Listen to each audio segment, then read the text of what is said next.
Les États-Unis, la France et le Royaume-Uni ont lancé samedi des frappes ciblées en Syrie pour punir le régime de Bachar al-Assad, accusé par Donald Trump d'avoir mené des attaques chimiques monstrueuses qui ont tué des dizaines de personnes la semaine passée.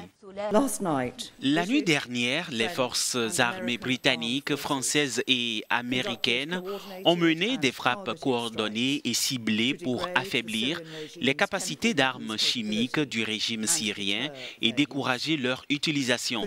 Pour le Royaume-Uni, des missiles Storm Shadow ont été lancés sur une base militaire située à 24 km à l'ouest de Homs, où le régime est supposé avoir gardé des armes chimiques en violation des obligations de la Syrie en vertu de la Convention sur les armes chimiques.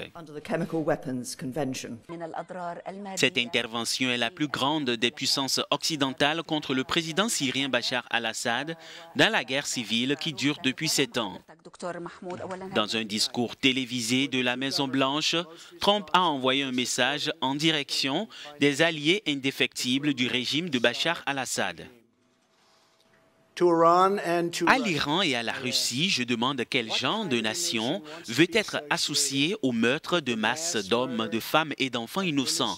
Les nations du monde entier peuvent être jugées par les amis qu'elles gardent.